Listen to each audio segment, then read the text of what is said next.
Hello everyone, welcome to BasketNews Talks. I'm the host Donatas Urbanas and I'm joined by UNICS Kazan guard Isaiah Canaan. Isaiah, welcome. It's a pleasure to have you here. Thank you for having me. It's a pleasure to be here. I bet he will never shush a crowd again in his life. That's the quote from the EuroLeague TV commentator. So Isaiah, please tell us about that night in Barcelona. Well, now I can really talk about it. Barcelona fans, give them credit. They was on me. They was on me for the move that I made. But, it's that things like that, I come from an NBA culture, those type things just get the player going. The crowd was getting into the game. They was trying to get their team back. We was playing well. And it was just, something to keep me going, to keep me fueled up going in the game. It was nothing personal. I felt like, a lot of people or the fans might have took it personal, but it was nothing personal. It was just something to fuel me, fuel the team, and it just, with all the different things that was going on in that game, Barcelona made a run. They made a run. They fed behind the crowd getting so furious with me over something that I wasn't even doing anything personally to anybody. It was just something, a part of the game. At least for me, it was just something a part of the game, nothing personal. And the home team just got behind their crowd, and they made a run, made it tough for us at the end, and they ended up getting the victory, but it was nothing that I was going to be worried about or anything that was going to stop me from being a player that I am. I may do that again in another game, depending on how the game go. It's just something that, you do just to keep going. It's just something to fuel you, something to keep the crowd involved. It's just entertainment, more so for me, entertainment more so than personally. But like I said, give Barcelona credit. They fed behind the crowd. The crowd was so angry with me, and they ended up getting the victory. So give them credit. Were you surprised by the reactions you received? Because personally, I thought that it was kind of, normal thing which you did. And I actually tried to defend you on Twitter, right. But I received a lot of messages like, oh, he was like, as you said, he was showing no respect for the fans because before he was like also provoking the bench with his celebrations and things like that. But it wasn't like that probably. You were not doing some, crazy, bad trash talking during the game. Not at all. Not at all. Like I say, those things, it's just like if Steph Curry hit a three, he does this every time. I hit a three, I do my thing every time. It's nothing, to try to attack this person or try to attack this crowd. You know what I mean? It's just something to keep you going in the game. And obviously over here, certain fans or certain crowds don't like it. They take it personally. This is only my second year in Europe. I don't. That type of stuff is, I don't know anything about it. I'm just playing the game, doing whatever I can to help my team win. I'm not thinking about how I'm offending the crowd or how I'm offending anybody off of something that motivates me. It's not about the crowd. It's something about me and what I can bring from my team. So, it was good. It's part of the game, and like I said, that won't stop me from being who I am. It's just, you learn from it, you try to make it a little different just to keep everybody calm. But like I say, I play with a lot of emotions. I play with a lot of, passion and a lot of energy and fuel, and that's what I try to bring to my team. And I'm going to continue to do that. Was it the most hostile atmosphere and crowd you played in Europe so far? That was definitely one of them. When after that happened, I looked around, the arena, and it felt like literally everybody was looking at you. Everybody was looking at you, doing all this, pointing at you, giving you the finger. That was something new to me. I'm just like, wow, like literally everybody is mad at me over something that was so small to me, but it's part of the game. They crowd, did what they had to do. And Maccabi got a good crowd too. I'm trying to think of some of the arenas I've been in. Red Star is another, crazy arena. And Europe has a lot of, passionate fans that every game is new to me. I'm playing in different arenas I'd never played in, so I'm experiencing a lot of new things, a lot of new cultures, how the fans, how much involved the fans are with the team and how much they really care. You know, they come to the games and they die hard fans for their team, for their country. You know, so it's fun. It's a fun atmosphere to play in. You, as a player that has a lot of competitiveness in them, you know, that's something you want to be a part of. You want to play in those type environments, and it's been fun. You know, every arena has been fun. It's something new, and like I say, it motivates me to want to play well. Did you have any conversations afterwards with, and I know, head coach or teammates, like, you know, Isaiah, just no more shushing or whatsoever in any other EuroLeague games? I mean, you know, the team stood behind me. You know, they was, we tried not to make no excuses as to, you know, what or why the game ended the way it did. You know, some guys that's been around, you know, they kind of told me, they said, yo, these fans don't really like that type of stuff, you know, and I'm like, okay, you know, but like I said, it's nothing personal. It's just something that gets me going, you know, in the game, and just try to translate that to my play. We are a few months into the EuroLeague season, and you already made some noise with some of your celebrations, also with your shots, scoring abilities. But I want to bring you to the beginnings. And 2005, infamous Hurricane Katrina. And I read a lot of stories, what you had to go through when you went to the local church, you know, just to hide, just avoid the biggest hit of the Katrina. You have to leave your house. But what struck my mind was that there were three things you took with yourself. It was pair of clothes, let's say, pair of sneakers, and gaming console. So I can understand the part of clothes, but what about sneakers and gaming console? I mean, you got to wear shoes, right?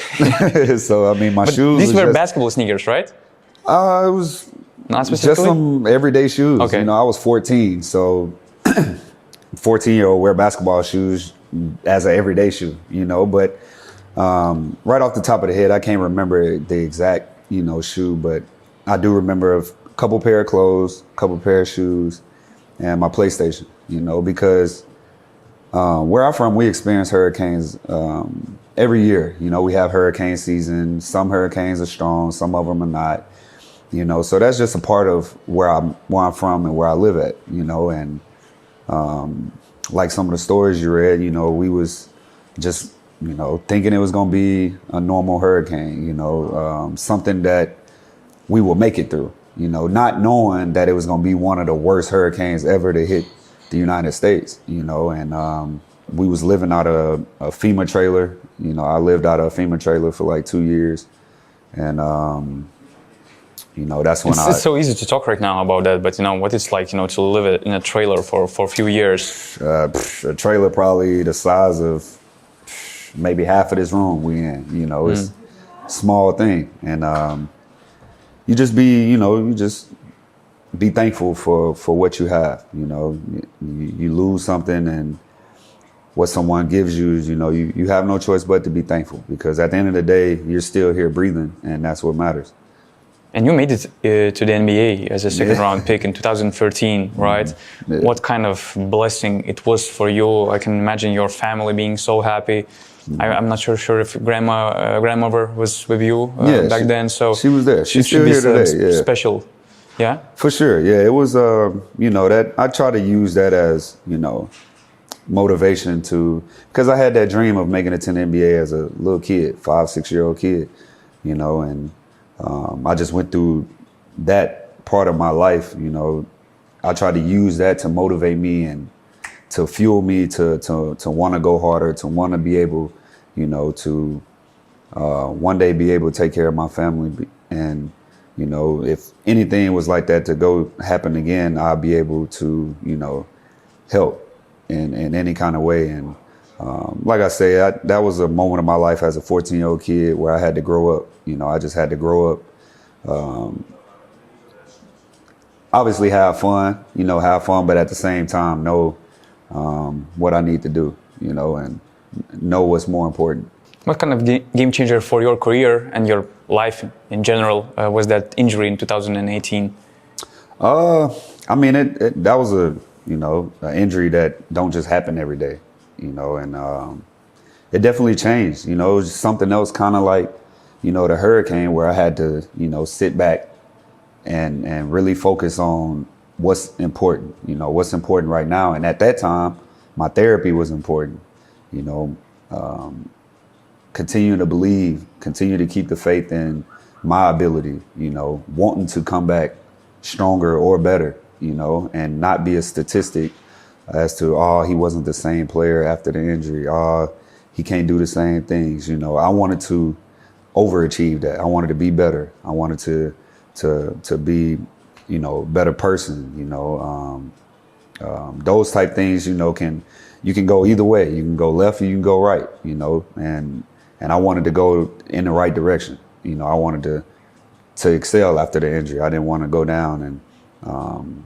you know, I learned a lot about myself, you know, about my body, going through the rehab process, and learned a lot about my body that helps me now. You know, that was, what, 2 days ago, it made 4 years since that happened, you know. So, and look where I'm at now. You know, a lot of people might not have thought that I'll be able to be where I am playing the game at a high level, you know. And were there any doubts if you could ever play after that injury? I mean, obviously, and at the moment of the injury, you know, I'm looking down at my foot. Like, first off, my foot is not supposed to be facing that way, and you know, you like, wow. But you were so calm at that moment, actually. I saw that video. It was like just a casual ankle sprain. Yeah. Which was not. A lot of people say, oh, you didn't say nothing, you didn't budge. I said, I mean, wasn't no tears, wasn't no yelling, it wasn't no words. What's going to fix what just happened, you know? So I'm really just looking at it like, is this really happening right now? Like, is this my foot? Is this what's going on? And I had 1,001 things going through my head, like, oh wow, is the team gonna keep me? Am I gonna be able to get another contract? Am I gonna be able to walk, first off, you know? And it was no tears, no words at that moment was gonna change any of that, you know? So I just, you know, took it all in. First off, you in an arena with a lot of people staring at you, you know? And so I'm just literally looking the same way they looking, like, is this real? You know, is this really going on right now? And you know, it's just something, you know, made me stronger, you know, really made me hold on to my faith and my beliefs, and really, you know, buckle down and attack it. You know, I had to attack therapy. I had to attack the rehab process to get back to this point, you know, and if I didn't, who knows if I'd be in a position I am now. And I wanted to ask you about, you know, I would say NBA role players, or, you know, these NBA players who are not stars, but they're providing, they're delivering. We're not getting chances, and sometimes they're thrown between teams on the 10-day contracts. And how that phrase, you know, how much of that phrase, you know, you have to keep grinding, your time will come, is true, but how much of it is, you know, something which makes you sick, actually? I mean, as a, you know, as a competitor, all you know is, I want to play. You know, I want to play. I can do this. I can do that. You know, when you get to the NBA or you get to EuroLeague, you got to think everybody on this team was at one point or just came from being the best guy or the second best guy of a team. You know, so you got to keep that in mind and, you know, use that to fuel you every day, to want to come into work, to compete, you know, push yourself, you know. And some of it is politics too, you know. You come in as a young guy or an overseas guy. You got guys that's older, veterans, been around the league longer, you know, have a resume, you know, you the young guy, you know, so you got to work your way up. You know, everybody has to start somewhere. You can't just come right in and be at the top. You have to start somewhere at every level, you know, and sometimes you have to be here and restart to get back there, you know, and that's kind of how, depending on what situation you're in the NBA, sometimes guys got to do that. You know, Demo was a great player coming from overseas. I was a good player coming from out of college, but we got on a veteran team in the NBA. The Houston Rockets have veterans on the team. So, you know, we needed to learn from them. We had to build that trust within the coaches within the organization, obviously we're there for a reason. They like us, they believe in us, but they wasn't just they weren't going to hand it to us. We had to work, be patient, and stay with it. But, as a young kid, you looking at it like, but I can play, I can help right now, but it's not always about what you can do right now. Potential is a big word in the NBA. Oh, this guy got potential.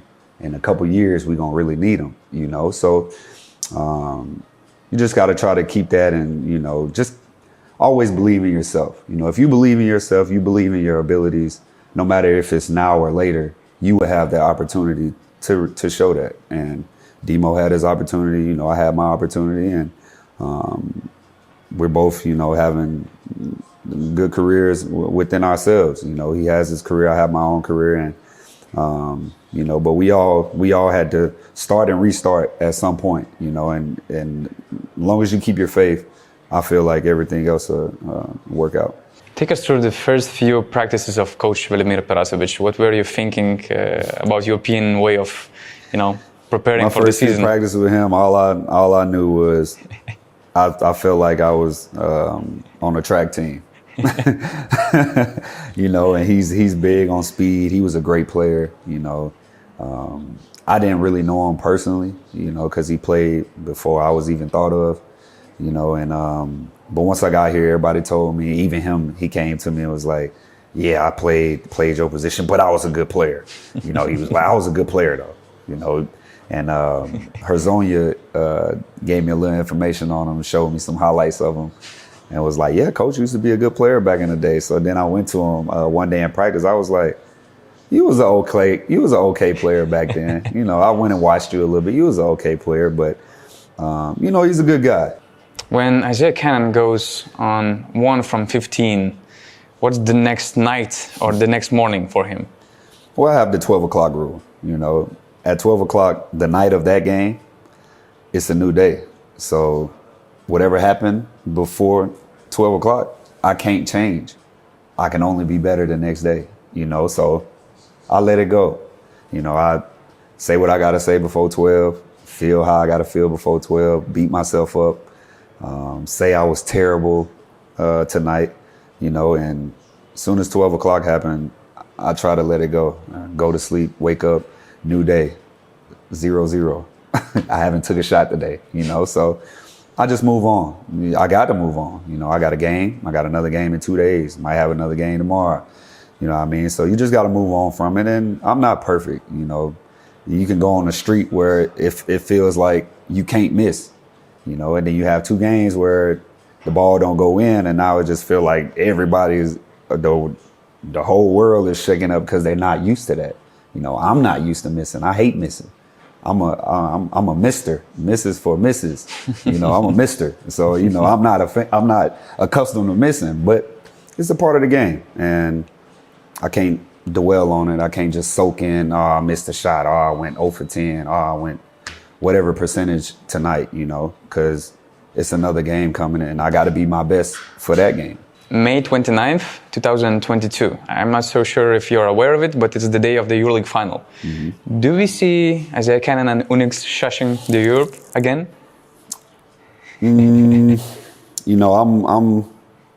I'm big on those type things, and I always said even now, we had rough times, and when it was good, we was doing what we had to do, but I like our chances. If we do the things we got to do, we continue to stay together. We, manage to stay healthy all the way to that time. I like our chances. I like the guys. I like the coaches.